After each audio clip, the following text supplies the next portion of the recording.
question of determinism is important in the question of free will, since the libertarians, they believe that we cannot have free will if the world is determined, whereas the compatibilists, they think that we can. So then it's quite an important question whether the world is determined or not, because if we have good reason to believe that the world is determined, we have also good reason to think that libertarianism is wrong. So that's the question now. Is the world determined or not?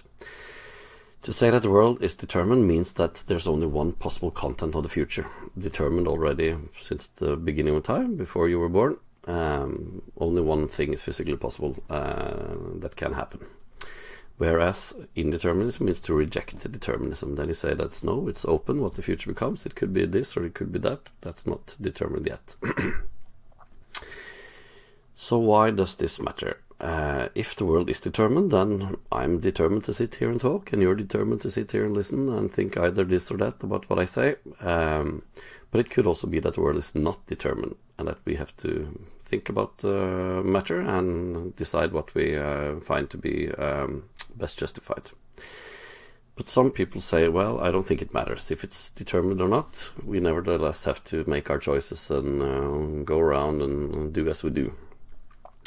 But I think it matters if the world is indeterminate and we think that it is either determined or not. At least personally, it matters whether I think that climate crisis, for instance, that what happens has to happen, or whether it's important that I do this or that, because that could make the future become either this or that.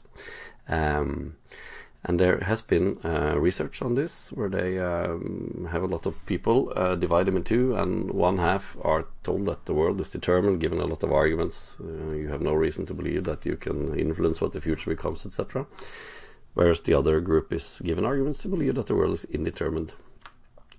And then later they get new tasks, and they see that those who have been convinced that the world is determined, they are more aggressive and they cheat more, and we have reasons to believe that it influences our behavior, whether we believe that the world is determined or not. And so if the world is not determined, then it's also important that we believe that it actually is indeterminate. Now, some will say, well, we can never be sure in this question, because we could always discover new facts about new laws or new deeper levels of reality, etc. And that's true, but that goes for any question. The future could always turn out to show us that we were wrong. So we have to ask what's best justified to believe now, and then act on that. And that's what we're doing. We're trying to find out what's best justified in this question. As far as we know today, is the world determined or not? That's the topic for this video. So first, some standard reasons then in the discussion, and some reasons to believe that the world is indeterministic, which is what I'm going to argue in this video. People often refer to quantum physics and say, we have learned from quantum physics that the world is indeterministic. And sometimes they will then refer to the Copenhagen interpretation of quantum mechanics. But it's actually an open question. There are different interpretations of quantum physics, and good ones on each side, some of them being deterministic and some of them being indeterministic. So we don't know as far as today. Theories that are equally good say that the world is either determined or indeterminate. Some will say it doesn't matter whether quantum physics is indeterministic, because it will nevertheless be determined at a macro level where we humans operate. Because it will be at the micro level. Maybe particle A can go left or right, but it doesn't matter that that is indeterminate, because 50% of all the particles will go left and 50% will go right. So what happens at the macro level will be the same regardless of whether particle A went to the right or left. Because if that one goes to the left, well, then another will go to the right, and the result will be the same at the macro level. But it could also be that single indeterminate micro level effects could scale up or percolate up to the macro level. And one example would be there are different instruments for dealing with specific indeterministic events at the particle level. For instance, you can use a so-called Geiger teller that could register one micro event. And if that's indeterminate, and let's say there's a researcher and he says or she says, when I get a click on this Geiger teller, we go for lunch. Then one little indeterminate effect at the micro level could have an effect at the macro level. when they go to have lunch and who they meet and what happens after that, etc. Some will say, well, at least Newton and the macro world we know is determined, but actually there is also indeterminism in the Newtonian laws and what we know as the laws guiding the macro level. So, for instance, you have the three-body problem. If three identical particles collide, they come with the same momentum, 120 degrees angle between them. Then it's completely open where their trajectories will go after they collide. So there's no macro laws telling us what will happen in such a scenario. So we see that actually on both micro and macro level, we have good reasons to think that the world is actually indeterministic. Then you could say, well, I don't care about the physics, or because they always come with new theories and they're not complete anyway, or I don't care about what you say because you are not a physicist. You say that to me, being a little rude this morning. Okay, I accept. I'm not a physicist. Do we have some other reasons then to believe that the world is indeterministic? Here are two arguments. These are my takes and my formulations of these arguments, but other people have said something similar as well. But as far as I know, no one has put the arguments in this way.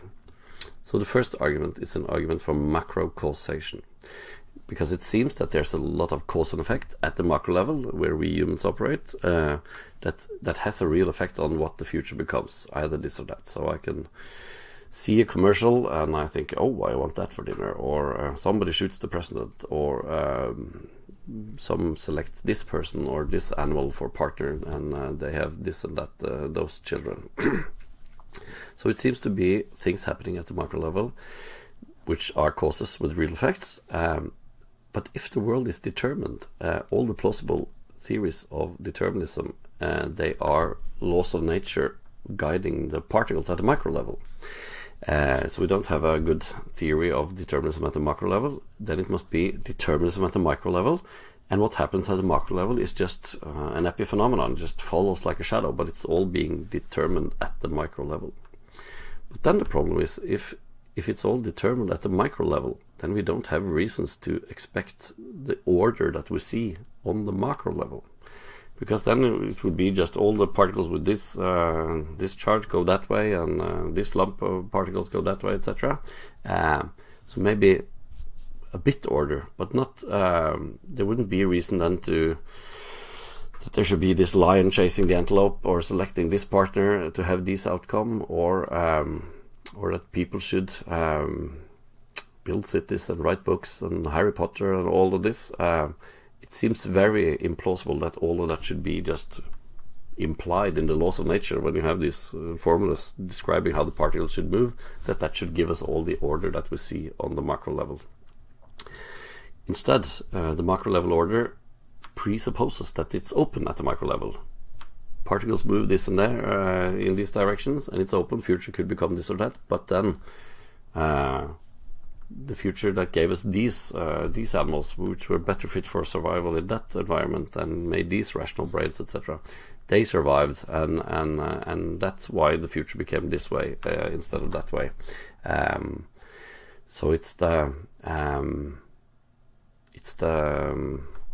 macro level order that we have that only makes sense on given that it's indeterminism at the micro level, and since there's no good theory of determinism at the macro level, instead this macro causation and macro order gives us reason to believe that the world is indeterminate both at the micro and the macro level. So that's the argument from macro causation and macro order. Whereas the consciousness argument is the argument that I made in the video on consciousness, that we have non-physical consciousness that has a causal effect on the physical world. And if that's true, well, then it's not just laws of nature interacting with particles that determine what happens in the world, but there's also these non-physical things that has had an influence on which brains were selected, etc., through evolution. And then it can be if I think, what's that magical formula in Harry Potter again for opening a door, etc., and I go to that book and look, we have all these things that are not a part of the laws of nature, but that are also influencing what happens in the world. And so then, again, the world is not just determined by physics, but we have ideas and thoughts and feelings and all of these things in addition that are relevant and that influences what the future becomes. So these were then two additional reasons, in addition to physics, for believing that the world is indeterminate. That means that it's still open, whether compatibilism or libertarianism is right, but I think that the arguments I presented against compatibilism are good, and these are arguments that the compatibilists, or they accept that, well, if the world is determined, then everything is determined before we were born, everything that happens. So what they say is that we have free will in a very weak sense.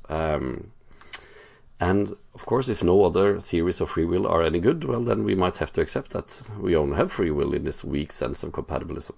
But now that we've seen that there are good reasons to believe in indeterminism, that also gives us a reason to explore further whether libertarianism can be right in saying that we have actually a stronger degree of free will. And that's what we will be doing in the following videos.